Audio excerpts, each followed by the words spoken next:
고린도전서 4장 3절부터 5절까지의 말씀을 본문의 내용으로요. 저에게 주신 하나님의 말씀의 제목은 누군가를 쉽게 판단하지 말라. 누군가를 쉽게 판단하지 말라. 우리 같이 한번 따라해 보겠습니다. 누군가를 쉽게 판단하지 말라. 고린도전서 4장 3절에서 5절까지의 말씀 아주 쉽고 간단합니다. 3절 말씀은 다른 사람의 판단입니다. 3절입니다. 시작입니다. 너에게나 다른 사람에게나 판단받는 것이 뭐예요? 내게는 매우 작은 일이라. 그래서 다른 사람의 판단이 나옵니다. 그러면 4절의 말씀 무엇일까요? 이제는 나의 판단입니다. 내가 스스로 나를 판단하는 거예요. 4절입니다. 내가 자책할 아무것도 깨닫지 못하나 이로 말미암아 의롭다함을 얻지 못하노라. 다만 나를 심판하시는 주시니라. 무슨 말씀입니까? 쉽게 번역될 때 성경 읽어드리면 훨씬 이해가 쉽습니다. 4절 말씀으로요. 내가 양심의 가책을 받는 일을, 양심은 내 양심이잖아요. 내가 양심의 가책을 받는 일은 없지만 그렇다고 뭐가 없는 것은 아니에요. 죄가 없는 것은 아닙니다. 오직 나를 판단하시는 분은 주님이십니다. 그 뜻입니다. 그래서 3절은 다른 사람의 나에 대한 판단. 그럴 수 있죠. 다른 사람이 나를 판단할 수 있죠. 그건 옳지 않아요. 또 4절 말씀에요. 그렇다고 해서 내가 나를 판단하는 것도 옳아요, 아니라요? 옳지 않아요. 내가 아무리 죄가 없다 그래서 나는 죄가 없는 게 아니야. 내가 양심이 난 죄가 없다. 그럼 죄가 없나요? 양심이 나를 아무리 가책받는 일을 하지 않았다고 할지라도 그렇다고 이로 말미암아 의롭다함을 얻지 못합니다. 쉽게 말씀드리면 죄가 없는 것은 아니다. 그러면 5절 말씀 무엇인가? 4절 마지막에서 5절까지의 말씀은 이제는 공정하시고 누구의 판단일까요? 공정하시고 오신 주님의 판단이 나와요. 다른 사람의 나에 대한 판단도 이것도 옳지 않아요. 그럼 내가 아무리 나를 옳다게 해도 그것도 옳지 않아요. 나도 나를 잘 몰라요. 그런데 공정하시고 오신 판단 5절 말씀이에요. 때가 이르기 전에란 말씀은 그러므로 무슨 때요? 최후의 심판. 주님이 마지막 날 다시 오셔서 재림하셔서 최후의 심판 때까지 아무것도 판단하지 말고 그 뜻입니다. 때가 이르기 전, 그 최후의 심판날에 이르기 전에 주께서 오실까지, 주님이 오실 때까지 아무것도 판단하지 마십시오. 무슨 말씀이냐면 최후의 심판 때까지 아무것도 판단하지 말고 누가 오실 때까지 기다려야 돼요? 네, 주님이 오실 때까지, 재림의 주님이 오실 때까지 우리는 기다려야 된다. 5절 말씀 끝에 말씀 보니까요.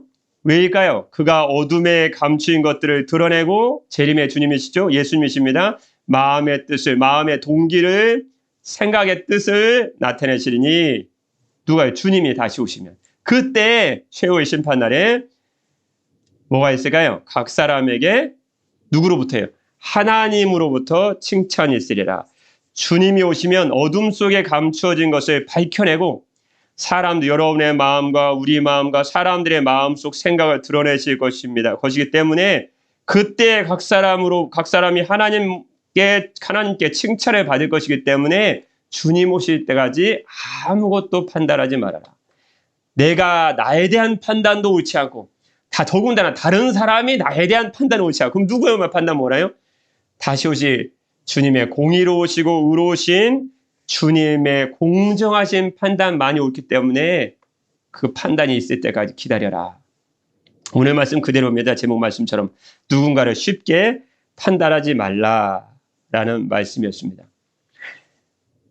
미국 플로리다의 한 카메라 판매 사원이 겪었던 이야기입니다. 어느 날 카메라 판매 사원입니다. 어느 날 갑자기 매우 서두르는 기색을 보이면서 가게 안으로 막 들어오는 손님이 있었습니다. 비디오 카메라를 주문했어요. 가격은 상관없으니 당장 사용할 수 있는 쓸만한 카메라를 제게 하나 얼른 주십시오.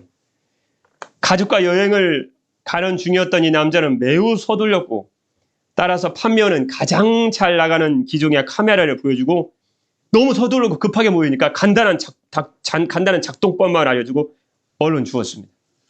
추가 배터리 너무 기본적인 건데 추가 배터리와 테이프 같은 것은 추천하려고 하지도 않았어요. 왜냐면 그렇게 하려도 너무 이분이 바쁘게 보여가지고 이 바쁘게 보이는 남자 행동에 괜한 면박이나 당할까봐 수천 배터리, 이거 한 면박이나 줄 것 같아서, 이거 충전, 이거 한 면박이나 다 할 것 같아서, 그냥 얼른 쓸만한 기종, 인기 있는 좋은 기종을 비디오 카메라 골라서 얼른 작두폭만 알려줘서 얼른 주었습니다. 이렇게 쓰는 겁니다. 얼른 주었어요. 그리고 며칠이 지났습니다. 그때 그 남자가 다시 판매점을 들렀는데 몹시 화가 나 있었습니다. 이봐요. 며칠 전에 카메라를 구입했는데 어째서 저에게 물건을 제대로 판매하지 않았습니까? 며칠 전 그 남자는 가족과 함께 처음으로 디즈니월드에 가던 중이었는데 소중한 추억을 만들기 위해 카메라를 구입한 것이었습니다. 그러나 판매원은 남자의 급한 모습에 충전 방법과 너무 급해 보이니까요. 추가 배터리의 구매 여부도 물어보지 않고 그냥 가져왔는데 남자는 촬영 시작 20분 만에 배터리가 떨어지는 바람에 소중한 추억을 카메라에 담을 수가 없게 된 것입니다. 자신의 작은 실수가 한 가족의 처음 디즈니월드 가는 이 휴가를 완전히 망쳐버리게 된 것을 깨달아 한 거죠. 그 사람은 큰 교훈을 얻었습니다. 이후로 어떤 모습의 손님이 오더라도 카메라에 대한 모든 기능과 차분하게 주변 기기에 대한 설명을 빼놓지 않았고, 물론 이 판매는 그게 훨씬 높은 실적을 올릴 수가 있었습니다. 마지막 이야기처럼 상대방의 겉모습이나 외모 그리고 행동만을 보고 누군가를 판단하는 것은 이렇게 위험한 일이라 그 말씀을 드린 것입니다. 겉모습으로 드러난 모습이 그 사람의 전부가 아닐 수도 있습니다. 우리의 생각과 달리 그 사람은 그런 사람이 아닐 수도 있다, 그 뜻입니다. 예수님께서는 언제나 인내심과 넓으신 마음으로 우리의 행동을 늘 용납하시고 관용하셨듯이 우리도 예수님과 같은 관용의 넓은 마음을 가지고 누군가를 보아야 합니다. 모든 판단은 최후의 심판자이신 주님께 다 모두 내어 맡기고 예수님께서 다시 오실 그날까지 언제나 우리는 넓은 관용의 마음을 가지고 상대방을 대하는 우리 주님의 특별히 사랑받는 우리 성도님들 되시기를 주님의 이름으로 축복합니다. 기도하겠습니다. 모든 겸손과 온유로 하고 오래 참음으로 사랑 가운데서 서로 용납하고 평안에 매는 줄로 성령이 하나 되게 하신 것을 힘써 지키라. 아멘. 사랑의 우리 주 하나님, 우리가 본 모습이 그 사람의 모습이 아닐 수도 있음을 알게 하시니 감사 영광을 돌려드립니다. 예수님께서 넓으신 마음으로 우리를 용납하셨듯이 우리도 예수님처럼 관용의 마음으로 누군가를 대하게 하여 주옵소서.